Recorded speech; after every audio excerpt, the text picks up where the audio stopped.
Hello, hello, hello, my friends in Sasquatch land. It is I, Chris from Discover Sasquatch, once again. And tonight I got some special guests.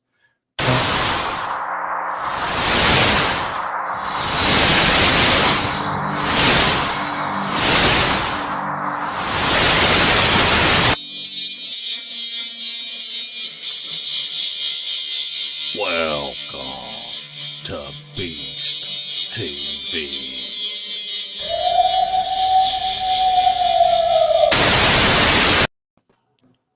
And here they are. I guess they wanted to come in on their own and their little intro. Glad you could join us tonight.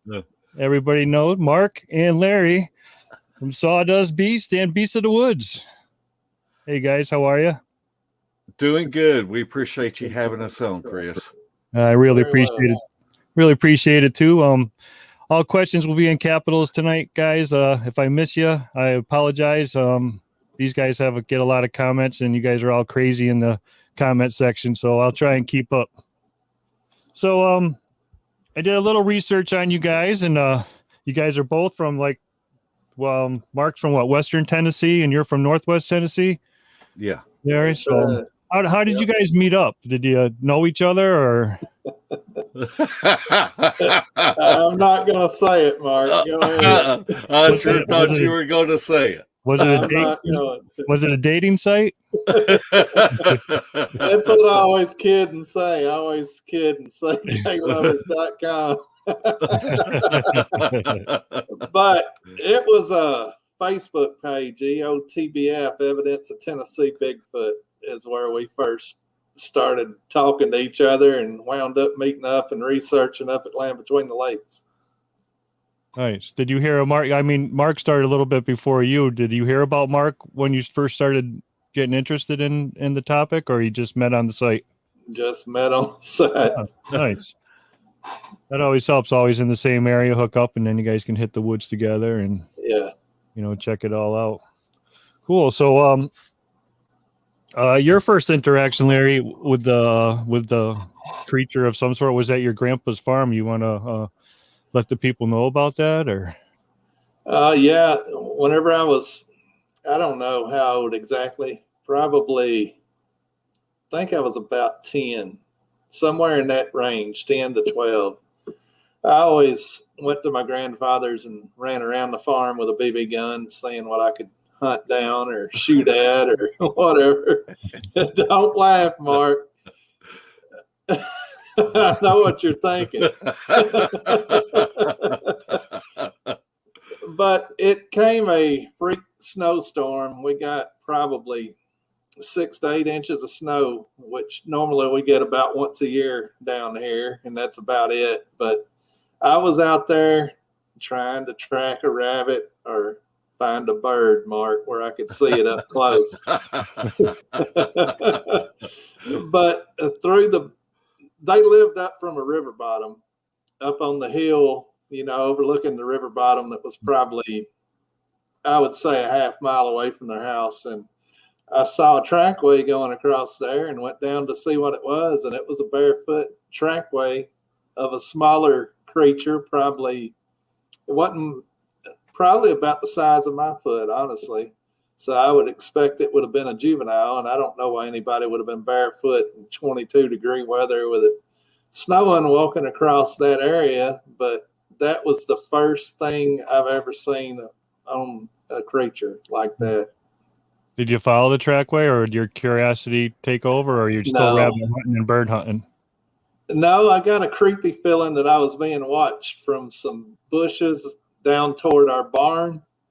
And I can remember I shot my little BB gun that way and run into the house. And I told my grandfather, and he wouldn't come down there and look at them. And I would think if they did come down there and look at them, with me being a boy, they would have thought, well, he took his shoes off and walked across there.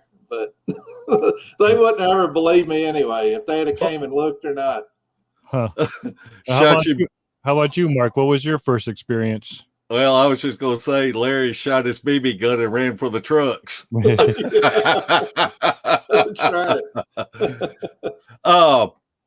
I have always had an interest, and I worked a job for 25 years where we did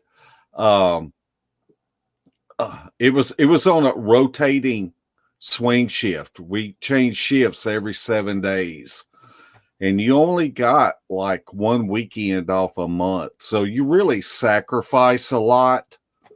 And I got sick and went into a coma, was off work for 6 months while I healed up. And so I had this little bit of time that I was, able to think about life a lot and think about things that are important and the things that I enjoyed that I gave up. And so I got to looking at Bigfoot stuff, and I thought, it's time to let this work wind down and stop doing all of this working 70, 80 hours a week and start enjoying life while I have my health. So that's what I did. And I jumped head first into the Bigfoot community. Nice. Yeah, you're here for one. That's it. One time. You might as well enjoy what you can. I hear you. 70, 80 hours a week is awful, and there's so many people that have to do it these days just to get by. 2, 3 jobs. I mean, but I applaud you for making that step. It's a huge step to leave that all behind because that's your well-being and everything. 80 hours a week, you get used to that. So when was your first Sasquatch encounter? A group that I had joined that we would go out. Now, I never had any daylight sightings but we would have interaction at night. And then we would go back in the daytime and investigate. And, it sold me. There was no other explanation, of the things that we were finding, the things that we were hearing, rocks being thrown at us. And we were in a very fertile area and Larry has been there too. So it don't take an awful lot of that and you get hooked real quick, especially when you're an adrenaline junkie. Yeah. Yeah, that's all it takes. So you want that interaction after that first one. It's just like, all right, and then it comes again. But last night when I was listening to your the show last night, and it does the wood knocks do kind of after a while, just like, okay, there's a wood knock. That's what I understand exactly what you guys are feeling. Or here comes another stone, but when I can remember my first 2 wood knocks, I was like so excited. It was like 4 or 5 years ago, and I caught them on tape. And I went home, I made this video, and I plastered it up on YouTube, and I got 5 views. I'm like, well, I got wood knocks, man. I got wood knocks. Yeah, and nobody cared. But, a couple years down the road, then it's like, you know what? Everybody hears the wood knock, so it wasn't such a great big deal. So, I got what you guys were saying though last night. So you guys have been, let's see, Mark, you've researched in like 14 states and Larry's done 10 states. I mean, that's what I'm striving for. The more states, the better, the more interaction you can get. Out of all them states you guys have been together, where's your favorite one? Is it the LBL? Is that your favorite place to go? Or do you have another place that is your favorite to go to?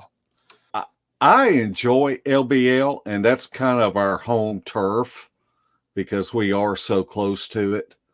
But I'm going to tell you, Eastern Oklahoma, where the mountain range, the Ozarks and the different mountain ranges dump off into Oklahoma, that is just some excellent places to go boogering. How about you, Larry? You agree?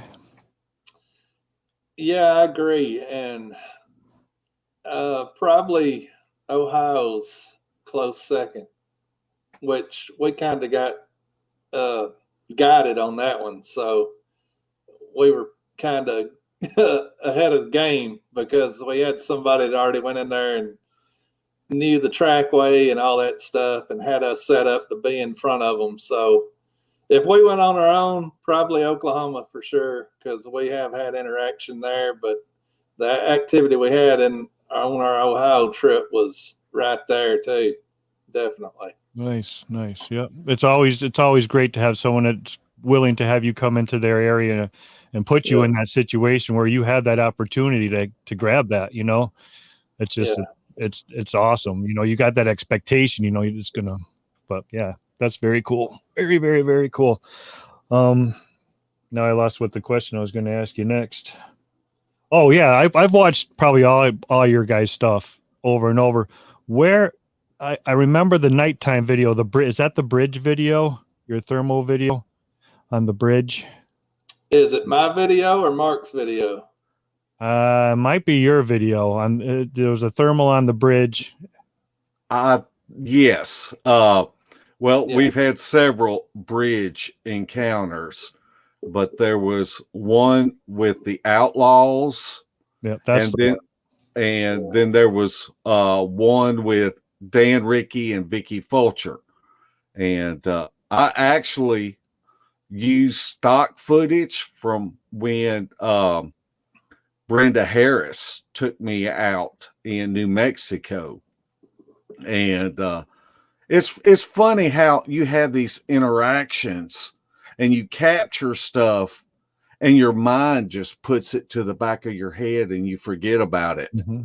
And I had used some stock footage. It wasn't really stock footage. It was footage through a thermal where we had a tree peaker when we were on the res in New Mexico. Oh. And I used that for stock footage whenever we went out with Dan and Vicky at LBL.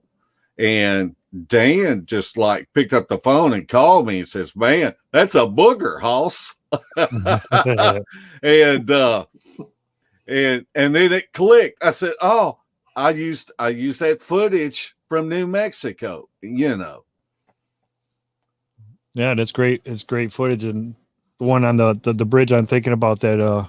They were all around you. They were surrounding you, and the one was behind a tree, and somebody took off. I should have done a little bit more research and pulled it back up, but that was one of my favorite. I just wanted to touch on that. Well, that was in Georgia. Why don't you tell them about that, Larry? Well, it was toward the end of our outing in Georgia, and we went out. I think that was the night before we were packing up and leaving, but went out with Bear and Cheryl, Kane Michael. It was me, Mark, Shelly, Tammy, Slade Bunt. Slade. There were several of us. But anyway, we got to this bridge and Bear got out and did a call and he didn't get any answer. And we stood there for a little while and he did another call and nothing. And we heard something hit the bridge and he was like, something just threw something at us. Something's close. And he turned the other way and something threw a rock. You could hear it come through the canopy of the trees and it hit on the bridge. And he said, there's one close to here. And he turned the other way and called. And I don't know if you've ever heard of Banshee on like that old show about the little people, but it sounded like a banshee was coming through the woods. There was at least two different ones that you could just hear screaming. And they had a female sound or tone to their call, and it sounded like they were in distress. So what we figured is we had a juvenile hung there at the bridge. He was down there lollygagging or whatever. Right. And we were between him and the main troop. And they come at us screaming and raising Cain. And Mark went down from the bridge toward them, the gravel road kind of dogleg back toward them. And he took a thermal hoping they were going to cross the road below us and try to get over to that one. And those two kept coming. And as they got closer, they quieted down. But you could hear something else coming up the creek, just stomping up the creek. It sounded big. And it kind of got up on the hill above us. And that thing wound up bluff charging us. And Bear stopped it. He had a Dr. Pepper bottle or something. Yep. And he made a noise and was just pounding that Dr. Pepper bottle on his hand. And it stopped and went quiet. And he's like, we need to go. And we wound up getting in the vehicle and leaving. But yeah, it was pretty intense there for 10 minutes probably. Yeah, that's a great video. It was just, it's intense. Yeah, you got those are the words, intense. Yeah. They like to surround and scare you, but do you think they're violent? Really? I mean, you hear all these interactions, and do you think they're, I know there's bad ones, and I know they probably would hurt somebody, but what's your guys' thoughts on them? Do you think that they're out to hurt you, or they just want to scare you away? Well, first you have to remember, and this is my opinion, so this is the phrase I'm going to use. It's a wild animal. Right. So you have to be careful of that. You do not want to corner a wild animal.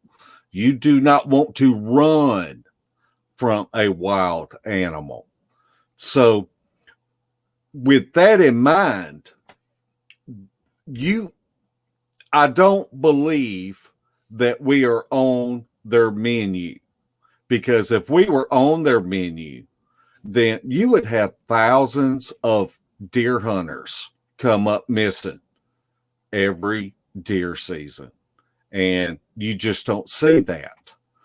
And I believe these, and I'm going to call them animals, that these animals are smarter and or self-aware of their surroundings to understand, not even only to know, but to understand that if they do hurt a human, then other humans are going to come in there and try to figure out what happened.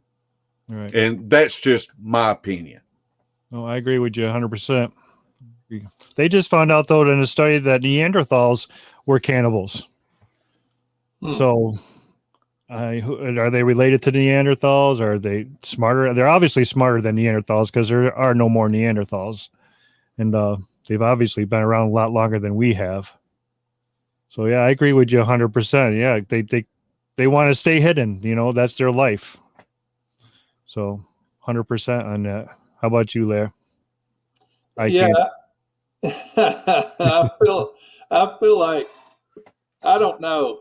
I generally feel safe whenever they're close and interacting with us. And I'm fully aware that they could bust in and rip my head off at any time they wanted. But it's like I tell my son, we deer hunt.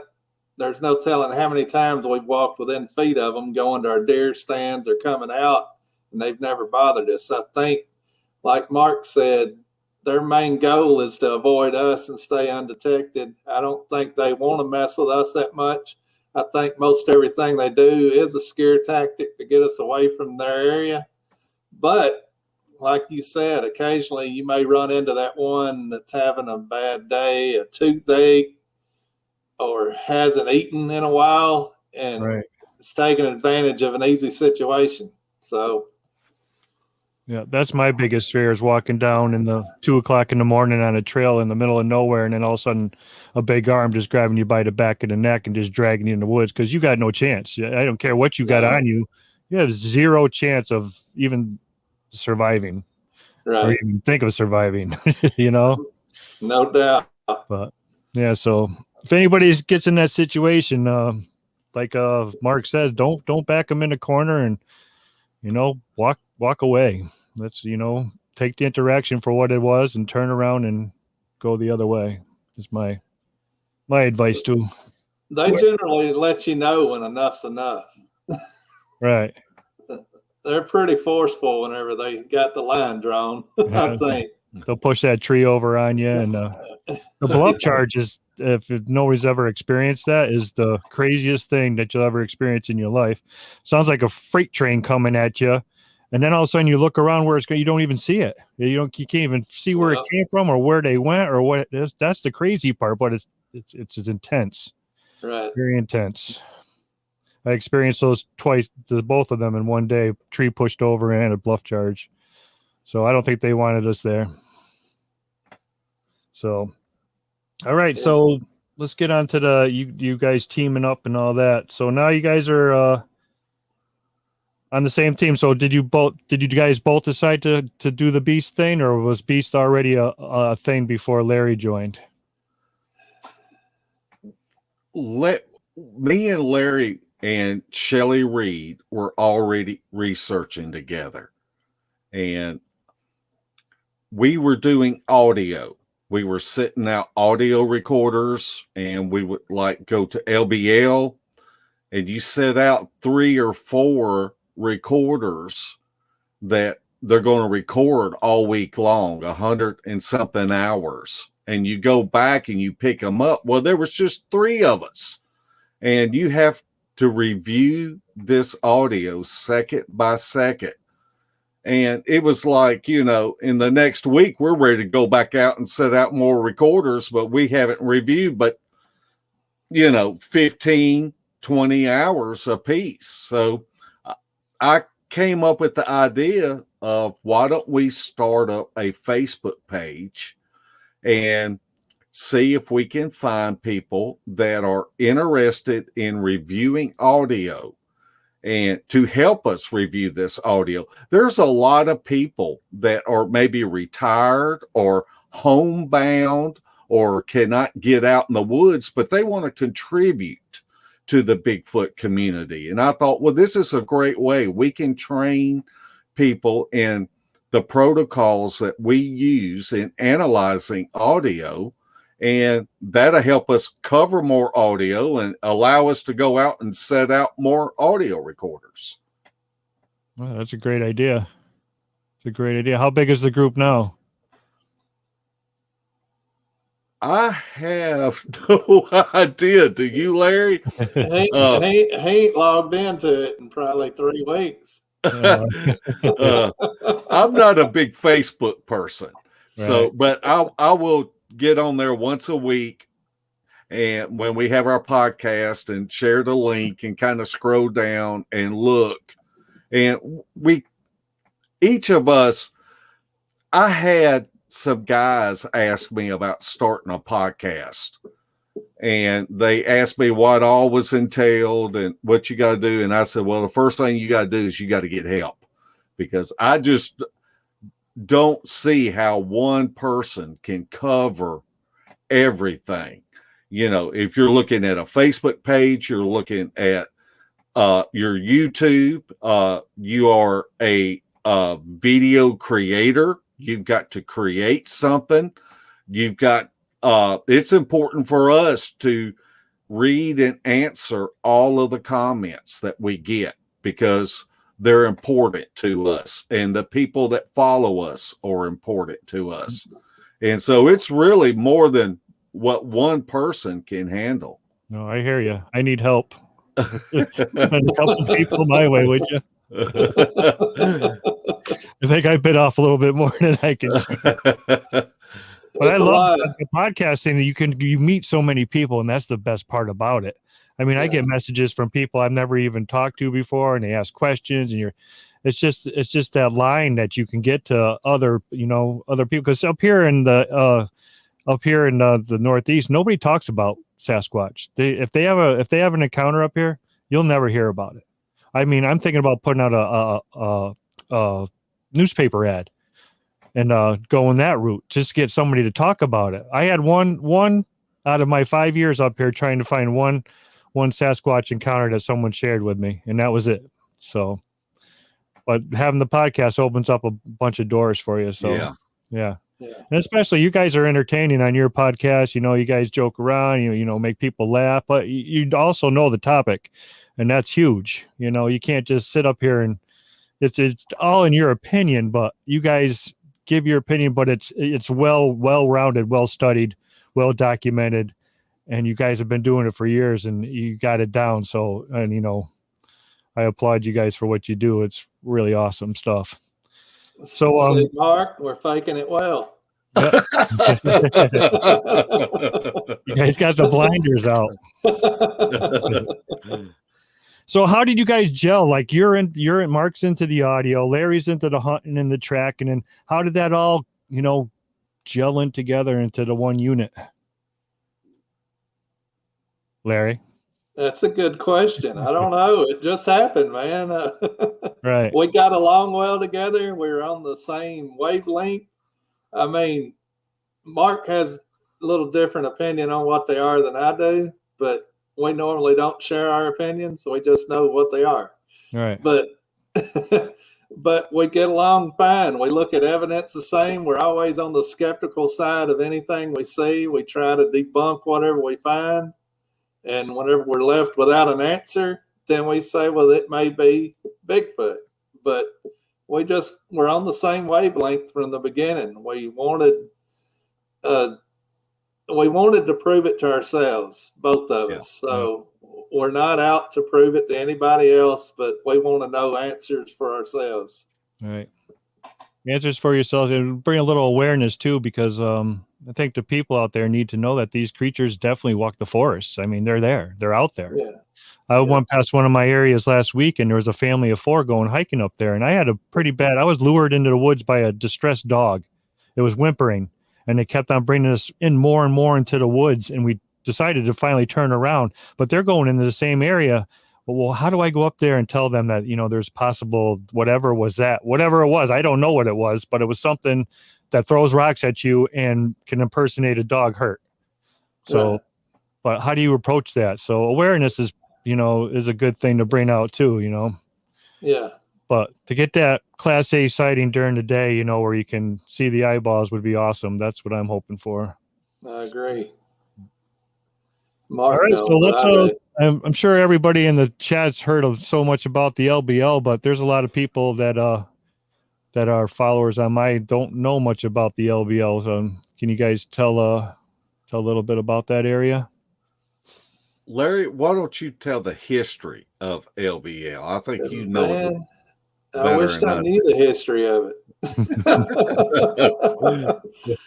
Well, land between the lakes has always been a prized land for the Native Americans. Before the settlers ever got here, they had wars over it between tribes.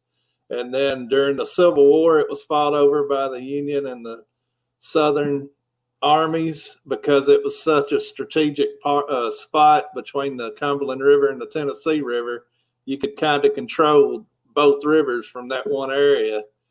And I think in the early 50s, the TVA built a dam on both sides of it, on the Cumberland side and on the Tennessee River side, to make Kentucky Lake and Barkley Lake.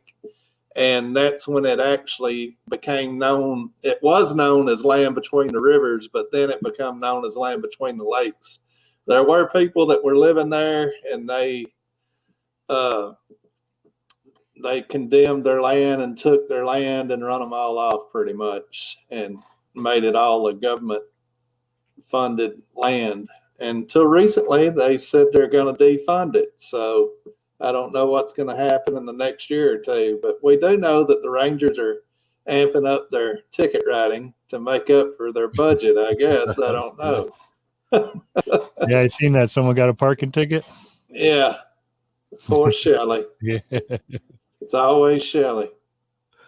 So what brought you guys to LBL? What was the big draw? Was it the massacre? Was it any of that, or was it just the sighting reports?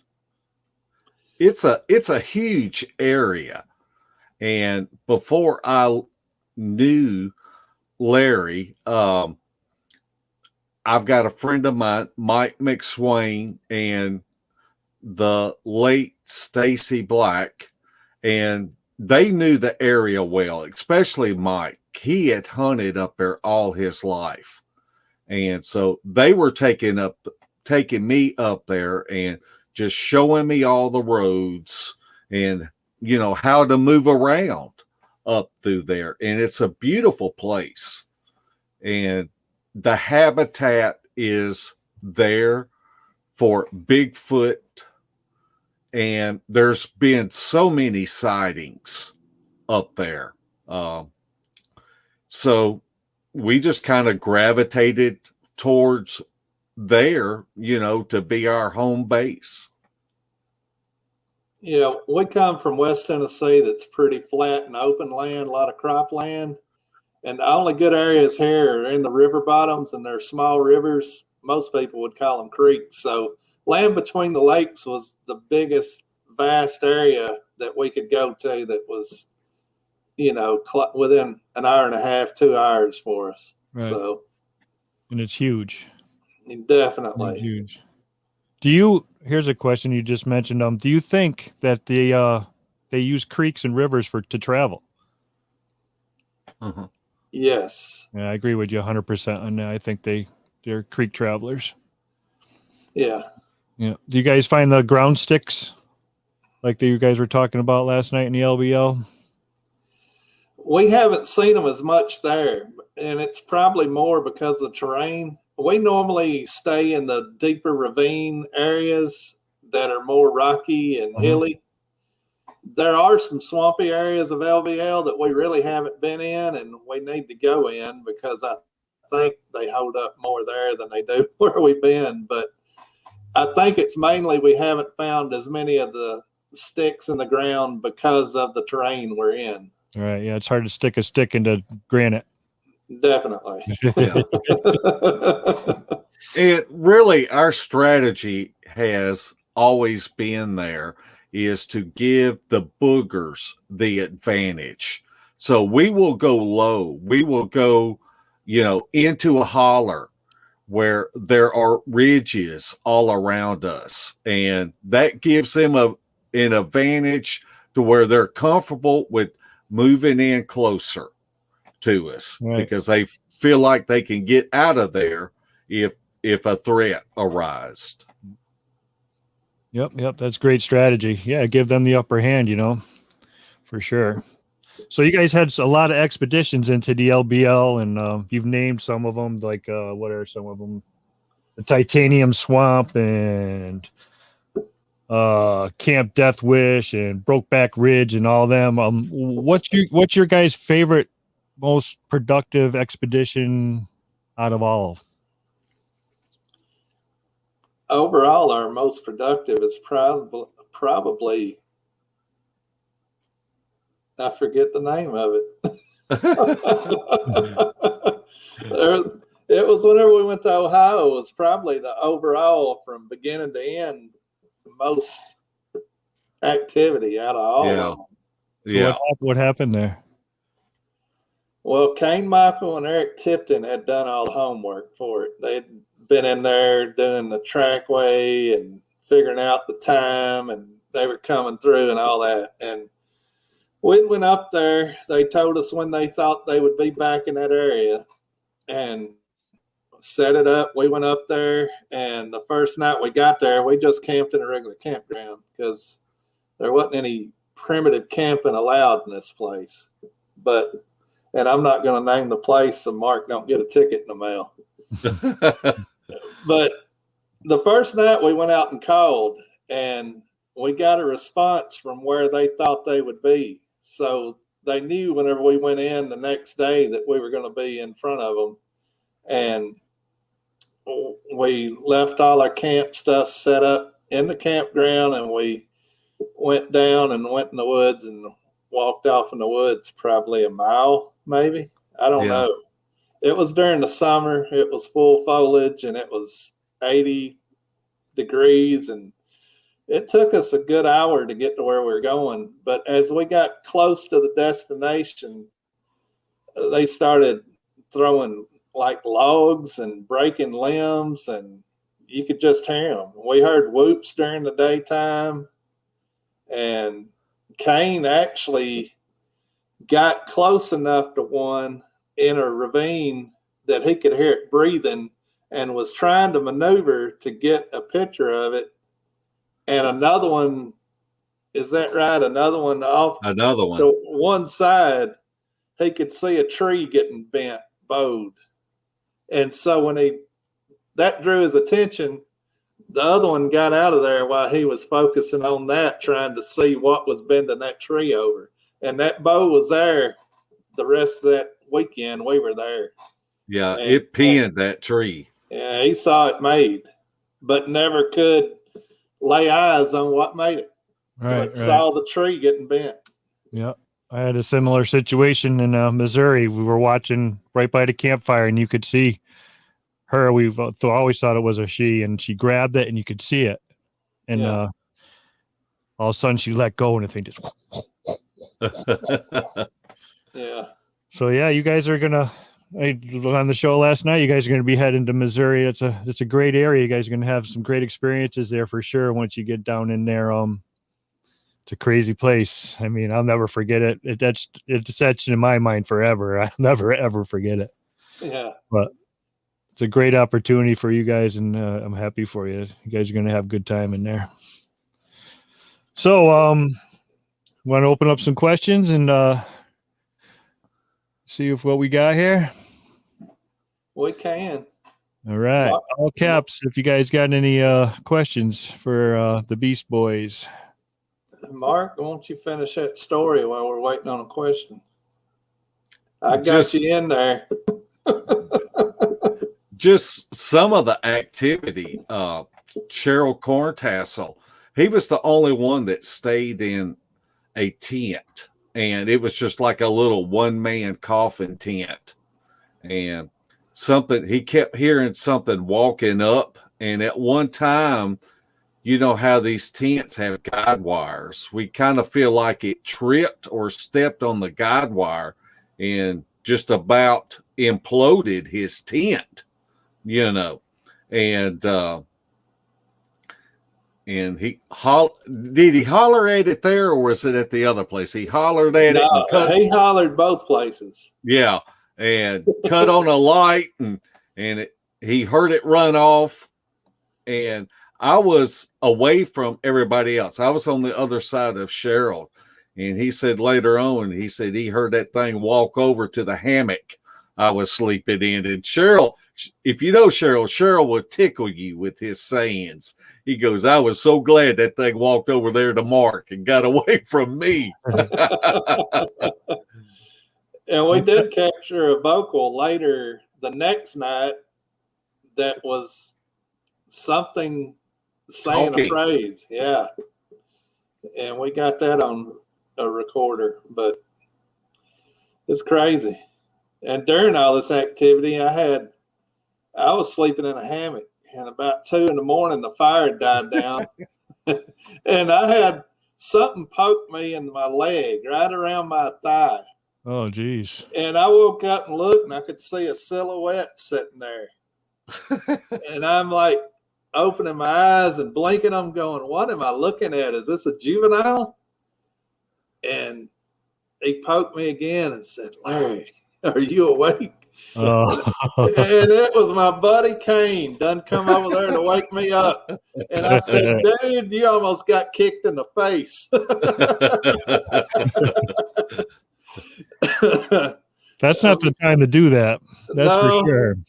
And then he turned around and walked over to Eric and did the same thing. Yeah, he sure did. Eric said the same thing. I was about to punch him or something. I didn't know what it was. All right, let's take our first question here. I hope it's for Mark. Get here. It is. Have you heard talking? Does that just happen in the Northwest? No, I believe that this species communicates. I believe that their intelligence level and their self-awareness, that they are able to communicate. I have heard so many audio captured recordings from different parts of the country, from everywhere from up north in Ohio to Oklahoma to the West Coast and everywhere in between. So I do believe that they do they do communicate between each other. Yeah. Yeah, we heard it up in Ohio, and I really think it was addressing us. I think it was disgusted that they couldn't run us out of there. Honestly, I think he finally said, forget it, or, he might have said something worse than that, but it was just one little phrase that was strong and intimidating, and that was it. It was quiet the rest of the time. Huh. That's crazy. Do you think the wood knocks and the rock clacking is a form of communication? I do. Yeah. I really do. I think the wood knocks are them thinking we're not aware of them, and they're letting them know through like similar to our Morse code. They mean something, right? Because they'll change the hits 1, 2, 3, and they just know. And you look at hunters. You take two guys that have hunted together a long time. If they want to know where the other one is, or let them know that they're ready to come out of the woods or whatever, they're just not going to scream somebody's name and say, hey, I'm ready to go. They're going to use some type of communication, like an owl call, right, or something like that, to let the other one know, hey, I'm headed back to the truck. Right. 100%. A whistle, something, Yeah. time to go. Yeah, my guys, they like to knock at me now.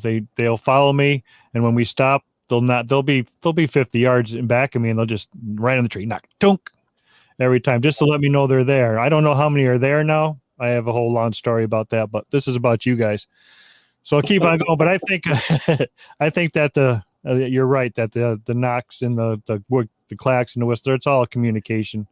Yeah. So all right, let's find another. Let's find the next question here. I love talking Bigfoot. I get all wound up, and then I don't know where I am anymore. Hey, it happens to all of us. All right, here's one for you, Lair. Uh-oh.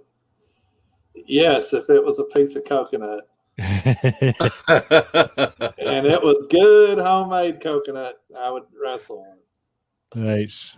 That's funny. Mark seen me eat chili off the ground, so yeah. I'm not going to waste food. I tell you, Cam Buckner called me day before yesterday, or maybe it was yesterday, and he brought that up. That just we took Cam out in the woods with us, and that just tickled him to see Larry eat that chili off the ground. Hey, you got to do what you got to do sometimes, right? That's right. Or go hungry. To that. That's right. What's your guys' thoughts on proving to mainstream? Do you think it's going to take a body, or is it going to take something sitting down 30 feet from you in HD film? I don't know. I separate myself from that ideology. Well, include yourself in it for a minute and answer the question. I'm going to answer it, Larry. But I think it's important for its personal satisfaction for me to have interactions with them. And I'm not trying to prove that this creature exists to the world. I'm just wanting to have interactions with them. I mean, just look at what the persecution that poor Mr. Gimlin has gone through all these years, and people still from time to time pop up and say, that's a man in a suit, but that sighting was 53 years ago, and nobody has ever been able to debunk that in all this time and all this technology that we have now that they didn't have back then. Or even come up with a costume that even comes close to it now, with the technology and the way they can mold things now, and the hair, and nothing even looks close to it. It's 100% real. It's 100% real. Yeah. It's crazy. You got to meet him, right? I did. I got to spend some time with him. And it's kind of funny that, everybody wants to run up to him and, ask, about Bluff Creek and all of that. But I had already knew that he was one of Evel Knievel's mechanics and went on the road with Evel Knievel. And since I was in the first grade, my dad kept me in motorcycles. I just loved motorcycles. Evel Knievel was my hero, and I just wanted to hear background stories about Evel Knievel, and we just really hit it off that weekend. Nice. Nice. I love motorcycles too. I just sold my Harley a couple of years to go squatching, and that that was a good choice. Yeah, the people don't nowadays. They're on their phones all the time. They're not watching out for you. Yeah, do you know what the difference is between a Harley Davidson and a Hoover vacuum cleaner? The dirt bag on it. Boy, I hope I didn't lose you those subscribers. That was just a joke. The comments just went blank. Okay. All right, let's see if we can find another question here for you guys. Oh yeah, my opinion is it's going to take a body, but I'm not going out to produce one. Because me neither. I'm not going to shoot anything that's that big. It's too much CGI. You can't take it. You're going to need like a 50 mil or something to take it down. I don't even care if you shoot it in the head. You're still not getting out. It's not the one that you shoot. It's the ones that are around it. Right. After, if you do kill one, that's what you better be worried about. Yeah. They never travel alone. They're always with somebody else. Let's see. You guys got some pretty good comments going in this. I can't even keep up. I don't think they're watching the show. I think they're just all talking amongst each other. That's what they do, and we love them for it. Yeah, that's awesome. That's all right. We're talking. That's cool for me. All right, here we go. Let's see what this says. Do you guys believe the supposed massacre after the film Capture of Patty? No, I don't. You don't? You want to give a little bit more than I don't? Well, okay. Look, no matter what your theory is, let's just say that I have a theory on, and let's just say it's on X's in the woods. Now, too many people in this community want to get ticked off at somebody else if their opinion don't match with theirs. Right. Now, if I have an opinion of what X's is, it is my job to go out and prove that theory and then to show my proof publicly instead of just having an opinion of what something is. It's your job to go out there and prove it. Right. Now, the massacre, though, they were saying it's more of a dog man, right, or a werewolf, right? Is that the story? That's the story. Right. Oh, I thought it was talking about the Patty. Yeah, I did too. The Patty massacre. I thought they were talking about the LBL massacre. Oh, I thought she was talking about the Patty massacre. Oh, no, yeah. Well, she probably was. Again, remember, I get lost. Well, maybe we were lost. But well, let's answer both. What do you think about the massacre in LBL?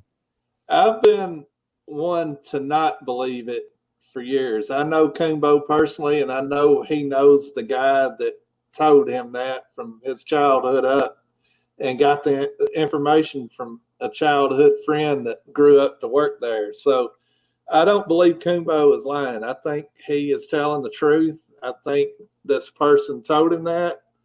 My problem is I don't know this person. If he's 100%. Kumbo vouches for him, so he told me more this last time I talked to him about it than I previously knew, so I'm leaning more that it could have possibly happened than used to. But I've grown up in this area. I've hunted LBL for years, and never until it hit the internet have I ever heard of the Beast of LBL, which, is part of the story that it was covered up. So they either did a tremendous job or somebody with a great imagination come up with it. Right. And recently, this dude named Roger has come out and said he's a survivor of the attack, and he was there. So I'm more in the middle now than I ever have been on not knowing. Maybe we need to track down Roger, and you guys got to get him on your show and grill him. Well, he's supposed to be going on some type of network. I don't know if it's like Fear in the Woods or whatever to recreate it and tell his story. I don't know who it is. I'm just saying that somebody for a TV network has picked him up to tell his story. Right. And yeah, stay away from that show, Fear of the Woods. It's pretty bad. Pretty bad. I wish I never did it. Mark's always believed it, though. And he's always dragging me down there to look at it. I just think it's fun when we drag other people down there, especially at night. We did that live broadcast from there. With the voice box, the spirit box and all that. Yeah. Did you guys end up getting any really good stuff off the spirit box, or? Yeah. That's past my bedtime, so I didn't make it through the whole night. It was the devil. It was the devil? He came and talked to you? He was messing with one of the guys. Yeah. What did it say? It told him stuff about one of his cousins that had been murdered and told him how. And craziness. Yeah, it was telling him. It was answering questions directed at Barry more than we were getting any answers about the killing there, the supposed killing. Yeah. So I don't know. I ain't much on that stuff. It was just something we tried. I'd heard of other people using a spirit box and when they're getting Bigfoot interaction and getting some things out of it, and thought, hey, why not? Why not try it? And I don't know. Yeah, no, I don't mess with the afterlife. They can keep the afterlife where it is. I don't have any need to talk to any of them. I agree. The EMF detectors, I agree with that. I think some of them structures give off the EMF. So I found a structure here last spring that was magnetic north. There was an X just hanging in the vines, and we checked it out. We brought a compass on it, magnetic north. Right behind us while we're watching it, wood knocked on the trees. Next weekend we come up, things on the ground, torn down, gone. Yeah.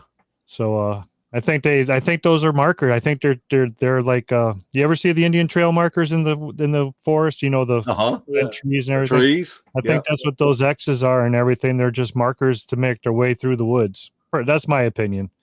Probably not, but that's what I believe. What do you guys think? Opinion. They got to be there close to have made it, so they're headed through there. Right. Yeah, there's some pretty crazy stuff that they make.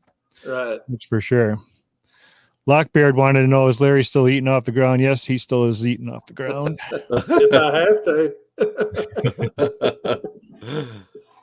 All right, let's see. You guys got anything you want to talk about? You want to talk about what's going on in the future? What you guys got coming up? Mark's got all kinds of stuff coming up, and I'm just kind of in limbo right now.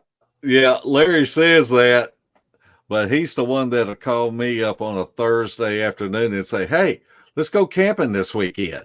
That's true, because I only know like a day ahead whether I can go or not. So, but I'm about to transfer down close to Memphis and be moving in another couple of weeks. So I'll be incapacitated for a few weeks anyway. How about Mark, you? He's going to be incapacitated too because he's going to help me move. And this will be like the third time. When you're wanted by the law, you got to move around a lot. I saw where Marquita Farmer asked about lost recorders, and we have lost recorders. Larry is probably the grand champion of lost recorders and lost thermals. I don't know what it is, but you must have a deep pocket. You can replace Can't it. hide money. You can't hide money, but you can leave it in the woods. Are you sure you're losing them, or are you sure something's not coming by and taking them? I'm pretty sure I'm losing them. Yeah. It's always on a hike, or they go down in a hole on a bridge, or all kinds of stuff. Crazy. Well, what kind of recorders do you all use? We have different kinds. I think I've got one down here. I got a Zoom right here that Kerry Arnold gave me, and I also have another Zoom. And then we keep a lot of the. I prefer the Sony, the ICD PX333s, and those are really good recorders. They record in the MP3 file format, which the Zooms records in the WAV format, which is better for analyzing.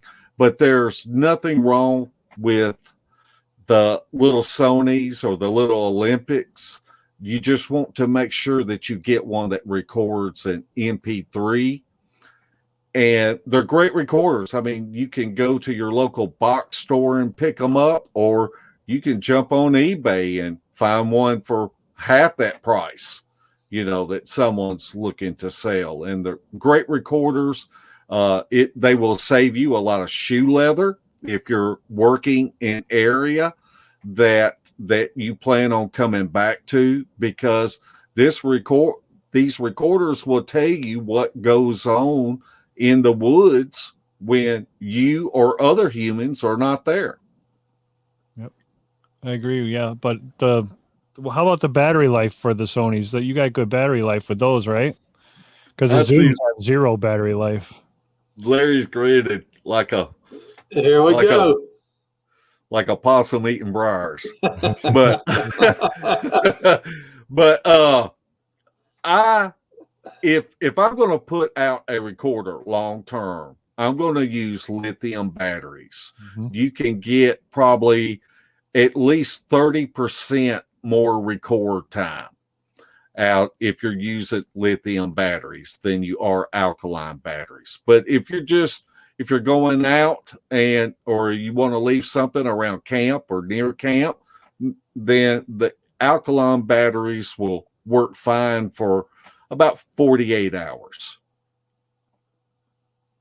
That's pretty good. Yeah, the Zooms, what do they last? They last about maybe 9 hours, right? Well, I change them out every 24. You can get 24 hours out of it if you use a good Duracell type battery. Okay. Now that Zoom that you just showed, that's a 4-track, right? You can plug 4 microphones into it. Yes. That's the HN4, and that's a great one, right? Yeah. Nice. Okay, here we go. Do you guys take a digital camera with you on your hunts? Recommended or no?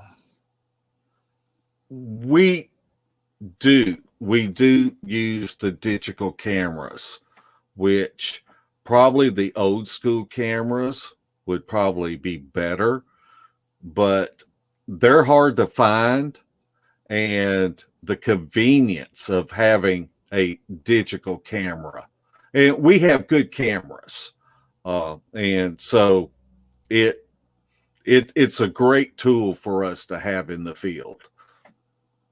Yep, I agree with you 100%. I mean, the DSLRs you got the picture quality, and I mean, you can zoom in on stuff. Your picture quality, it's not a digital zoom either. You know what I mean? It's a glass zoom. So you're going to be able to, no pixels, it's just a whole different situation. So yeah, I agree with you guys on that one. You guys ever discuss odd smells while you're out there? We have smelt odd smells, and just to tell a funny story, that we had Cam Butner with us from Dixie Cryptid, and we were in deep in the Appalachians, and Cam next thing we know, Cam comes up to us and said, "Man, there is something smelling bad. I I don't know whether if it's a skunk or what, but we would smell that smell and it would just disappear. And then 45 minutes, we'd smell it again, and it was kind of like that, through the late afternoon. Yeah, and I've been hammock camping. Well, Mark was there too, but he was away from me. But I was awakened from my sleep by a smell, and then heard the thing walk off. So, Wow. Yeah, smell sometimes is a good indicator, but they don't always smell. So you can't say something's not there because you're not smelling something. Yeah, I've never smelt anything while I'm out there, but that doesn't mean nothing. You will. Well, I smell after my interaction, I smell my own pants. To this day, I talk about that story. My hair still stick up straight on my arm, straight up. All right, I got time for a couple more questions, and then we're gonna let these guys get on with their night. So I want to thank you guys for stopping in on helping me out on the launch of my new podcast here. I really appreciate it. Well, I've been watching your podcast, and I really like your intro that you've got. Did you create that yourself? Yeah, I made that. Yep. Okay. Well, congratulations. You just been elected executive director of video intros for Beast TV and Beast of the Woods. I'd be more than happy to do it for you guys. I just started learning how to do the Adobe stuff. Uh-huh. And it's a crazy, crazy world inside that Adobe. But if you guys want me to make you something, I'd be more than happy to. Just tell me what you want and I'll make it for you. Like I did your intro with the static tonight and all that. I did all that too. Yeah, that's cool. I thought that was pretty cool, interrupting and then have the static like you guys are tuning in on my shit. I was thinking he's a whole lot more professional than us. And smarter too. Yeah, definitely. I wouldn't go that far. But I'd be more than happy to help out in any way I can. Now we got the 168 coming up too in November. I'm pretty excited about that. Yeah, it's Larry has been out once with the 168, and I've been out twice, and you are going to really enjoy the people that you will be working with out there at the 168. So it's a exciting thing, great people, and to be able to just go into the woods. And it for me, it was a whole different kind of terrain. I have never hunted Bigfoot in that type of terrain. I'm used to ridges and mountains and swamps and things like that. And so you will need to do your homework with studying the topographical maps and putting together your game plan. I'm going down in July to spend a week with Chris Connor, and I'm going to be up in the Green Swamp for a week. So I'll have that under my belt coming into November. So I'm pretty pumped up about that. Yeah, I'm excited. It's going to be whoops. Well, thank you. But that was not the question one. Thanks, thank you Robin. very much, though. Man, if you're going down there in July, I hope you got a hydration bladder. I was supposed to go in April, and then my eye did what it did, and then I had to cancel the trip because I couldn't travel with the way my eye was. Man, I can't imagine being in that swamp in July. That doesn't bother. We got 100% humidity here too, so I hike here hours and hours and hours, so I'll be all right. Last time when I was in Missouri in July, it was about 110, and there was no water in the creeks or nothing, and so you guys got that to look forward to. Yeah, Mark. All right, here's the last question tonight, and then we're going to let the guys go home. Do you think Bigfoot activity is seasonal or year-round? It's a great question. I believe it's where you're at, because if, let's say, you're in the Rocky Mountains, well, they may be doing their hunting up in the mountains. They're following the game. And so in a different season, the animals start coming down to the pasture lands. And so they're following the animals. Where we're at, or at least I can't speak for Larry, but I feel like that they just have a travel route that they can take during any part of the season. And the secret that Kane Michael and Eric Tipton taught us is to figure out when they're coming through. That's why we use recorders, and so that you can put yourself there in position before they come through. And that's a great strategy. Yep. When do you guys find out that they're in the LBL? When's the best time of year there? Anytime. Yeah, they're always there. Pretty much. Yeah. Just maybe, like Mark said, a different location because of food or water or whatever. But an interesting thing, if you looked on the NAWAC site, they actually stuck a GPS little microchip to something that they feel is a Bigfoot. And they put, was it 3 months worth of data up on that?